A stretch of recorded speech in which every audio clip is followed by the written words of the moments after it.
छातरू डेइले deputy speaker. Maharashtra रे एभली गोटे अस्वाभाविक अभावनीय तथा रोचक घटना घटी। सचिवालय जो महाराष्ट्र मंत्रालय रही तार तृतीय महलारू उपबाचस्पति डेप्यूटी स्पीकर डेई पड़े। महाराष्ट्र सचिवालय रे विक्षोभ प्रदर्शन बेले एभली अभावनीय घटना घटी। धांगर संप्रदाय को एसटी मान्यता प्रदान दाबी रे विक्षोभ प्रदर्शन बेले सचिवालय तृतीय महलारू उपबाचस्पति नरहरी जिरवाल डेई पड़िथिबा रिपोर्ट होईछि। अजित पवार एनसीपी दलर विधायक अछंती नरहरी जिरवाल। धांगर संप्रदाय को एसटी मान्यता दाबी रे बहु आदिवासी नेता सचिवालय द्वितीय महला रे पहुंची विक्षोभ सह नाराबाजी करथिले। सेमाने पेशा आईन अंतर्भुक्त न करने दाबी करथिले। पुलिस आंदोलनकारी मुहामुही बेले डेप्यूटी स्पीकर उपबाचस्पति नरहरी जिरवाल तृतीय महलारू तलकू डेई पड़ते। तेबे कोठारे लागिथिबा जालरे से सुरक्षित भाव में लाखी जाइथिले, बर्ती जाइथिले और सेठू पुलिस तांकू उद्धार करथिला। किंतु जो कारण संपर्क रे कहा जाउछि प्रकृत रे कारण कौन, जो कोटा विदिन कोटा कथा कहा जाए ये से संपर्कित कि जो डेप्यूटी स्पीकर एवं तांका दलर आउ किछि सदस्य मध्य आंदोलनरत थिले एवं प्रतिवाद स्वरूप से माने एभली डेइछंती ना आउ किछि कारण रहिछि। अधिक आलोचना करिबा आम सहित मिड डे मुंबई राजनीतिक संपादक धर्मेंद्र जोरे जोड़ी होइछंती। जोरे जी स्वागत है हमारे इस कार्यक्रम में।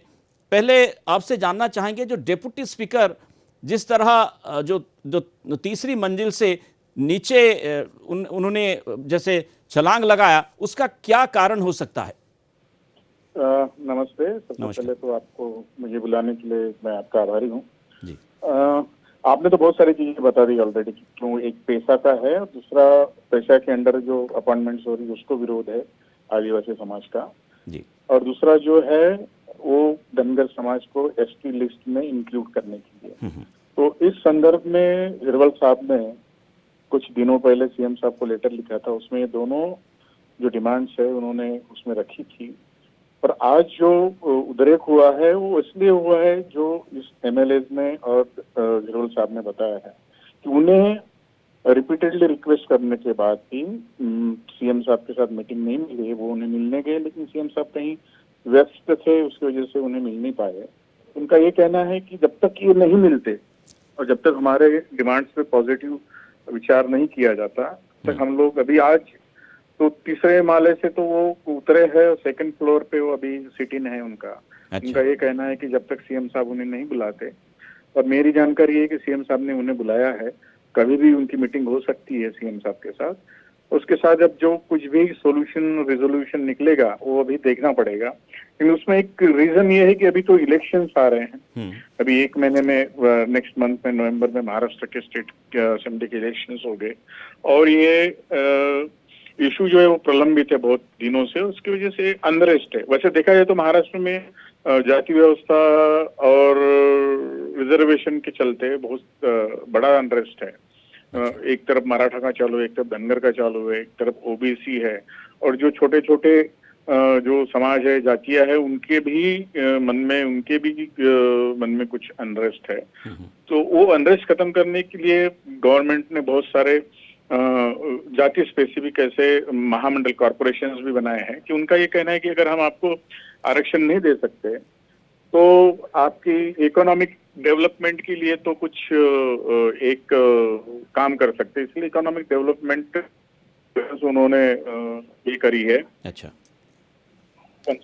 जी। धर्मेंद्र जी एक चीज बताइए, असल में जैसे कोई साधारण आदमी अगर ऐसा करता है तो बात और होती, लेकिन यहाँ पे जैसे डेप्यूटी स्पीकर एक पदवी पे जो रहते हैं वो अगर इस तरह का जो जैसे जो एक्टिविटी अगर एक्टिविटी की तरफ तौर पे देखा जाए, क्योंकि इसके पीछे जो कारण आप बता रहे हैं वो पॉलिटिकल हो सकता है या फिर किसी संप्रदाय से ताल्लुक़ रख सकता है या संप्रदाय को उसकी फ़ायदा के लिए ये किया गया है बोला जा सकता है। लेकिन ये जो स्टेप है ये बहुत डेंजरस स्टेप कहा देखने से ही पता चलता है। कोई अगर तीसरी मंजिल से नीचे जंप लगाएगा या फिर छलांग लगाएगा तो उसकी वहाँ पे कुछ भी कहा जा सकता है, कुछ भी हो सकता है।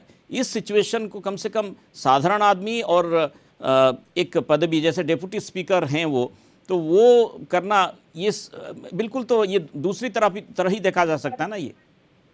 आ, ये ये सवाल बराबर उठाया जा रहा है कि ये उचित है या नहीं। और आपने जो नेट्स का जो बताया है, नेट्स का ऐसा है कि इससे पहले सामान्य लोगों ने जो मंत्रालय में विजिटर्स आते थे, उनमें से बहुत से लोगों ने अटेम्प्ट किया था इसी तरह कुछ जंप की थी, उसके बाद वो नेट्स लगाई गई। तो अभी ऐसा हो गया है कि इन्हें तो कोई रोकेगा नहीं।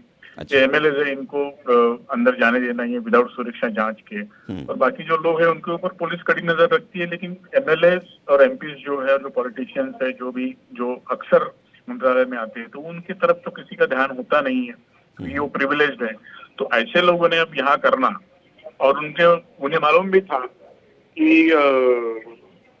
नेट है तो कुछ होगा नहीं। तो अच्छा, ये दरअसल ये चलन हो गया है अभी मंत्रालय में कि जिन्हें भी चांस मिलता है नहीं, तो लेकिन नेट तीसरी पे मंजिल से मार छलांग देते हैं। लगाना या तो प्रैक्टिस या फिर साहस की जरूरत है।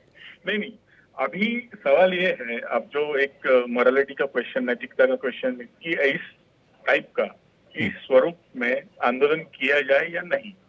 तो मैं ये पर्सनली मानता हूँ कि उनके जो जो सीट पे, कॉन्स्टिट्यूशन सीट पे जो लोग हैं, जो पब्लिक रिप्रेजेंटेटिव है, वही अगर ऐसे करने लगे तो शायद मुश्किल है कि इसके वजह से जो सामान्य प्रोटेस्टर्स है, जो एजिटेशन करते हैं, उनके लिए भी एक मुझे लगता है कि एक छूट मिली है, इस तरीके का एक संदेश इससे जाता है।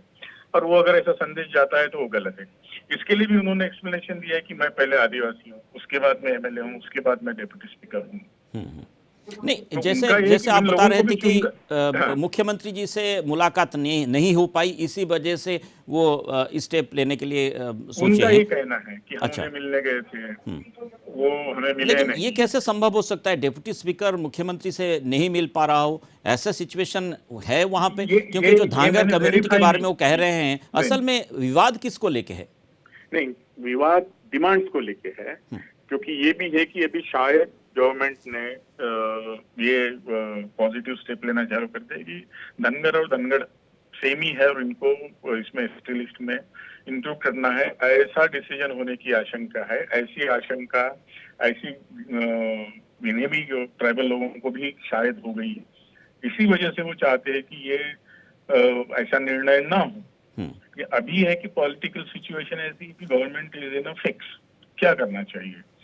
या तो कुछ नया मार्ग निकलेगा, ये मुझे भी मालूम नहीं है, शायद अभी मुझे भी मालूम नहीं है कि क्या ऑप्शंस हो सकते हैं। लेकिन जिस तरीके से एजिटेशन हुआ है, वो एक पब्लिक रिप्रेजेंटेटिव, एक नहीं, अभी तो मुझे पता चला है कि बहुत सारे जो बाकी हैं, जो मुंबई में नहीं पहुंच पाए थे, एमपीज और एमएलएज और सीनियर लीडर्स, वो भी मुंबई में पहुंचने वाले हैं। हो सकता है आज अगर कुछ इसमें सोल्यूशन न निकले तो ये एजिटेशन और बढ़ा गया है, क्योंकि 15 दिन से पेशा के विरुद्ध आदिवासी बच्चे, जो स्टूडेंट्स है, वो ऑलरेडी आंदोलन कर रहे हैं। और उनका ये कहना है, जिरवल साहब का और बाकी एमएलएस का, कि इन्हें मिलने के लिए कोई भी लीडर अब तक नहीं गया है। धर्मेंद्र जी, तो और एक चीज आपसे जानना factors चाहेंगे है।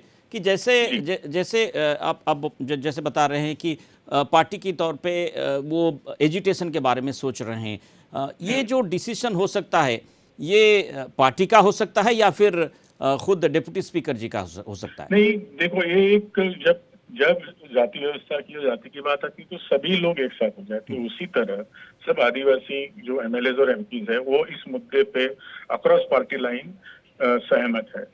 उन्होंने, क्योंकि हर एक को, नहीं, ऐसे जंप लगाएंगे सारे इलेक्शन के फील्ड में जाएंगे तो राइवल्स होंगे, लेकिन अब हर एक को अपने जाति का कुछ देखना है। ये पैन इंडिया अभी एक प्रोसेस होगी है कि पहले अपनी जात का सोच के फिर भाग, क्योंकि वोटर ब्लॉक तो वही है ना इनका। तो एससी और एसटी इसमें सेगमेंट्स में ऐसा है कि मेजॉरिटी ब्लॉक उनका होता है, तो उनको स्पेसिफाइड है कॉन्स्टिट्यूशनल। नहीं तो फिर ऐसे आगे में देखना पड़ेगा कि हर कोई ऐसे छलांग लगाएगा तीसरी या दूसरी मंजिल से। नहीं, यही तो मैंने भी कहा जब आपने मुझे पूछा। मैं तो बोल रहा हूँ कि ये सही नहीं है। अगर पब्लिक रिप्रेजेंटेटिव एमएलए एमपी ही अगर ऐसा करेंगे तो सामान्य जनता क्या करेगी। दरअसल इनका एक मैसेज देना चाहिए कि आंदोलन का कुछ सीमा हो, वो इस हद तक रहे कि किसी के जान माल को हानि ना पहुंचे। लेकिन मुझे लगता है उस मुद्दे को यहाँ इन्होंने इनका इमोशनल क्वोशंट बहुत ज्यादा है या फिर बहुत चिढ़ गए हों, इसकी वजह से आज उन्होंने कर लिया है।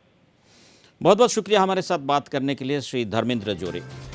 तेणु जो भाव में रोचक स्थिति जार चित्र आप देखुले कि भाव में छातरू डेपुटी स्पीकर और आउ 2 जन विधायक डेई पड़ते प्रतिवाद करने को जाई स्वाभाविक कथा राजनीतिक दृष्टिकोण को कहुच्छी किंतु प्रकृत में ए प्रकार स्थिति केमिति मन को आसला करने से गोटे रोचक स्थिति गोटे अभावनीय अस्वाभाविक स्थिति जड़े डेपुटी स्पीकर उपबाचस्पति होई गोटे सांविधानिक पद मर्यादा व्यक्तिविशेष एभली पदक्षेप नेब कहीं केबे सहज भाव में ग्रहण कर पारिब नाही।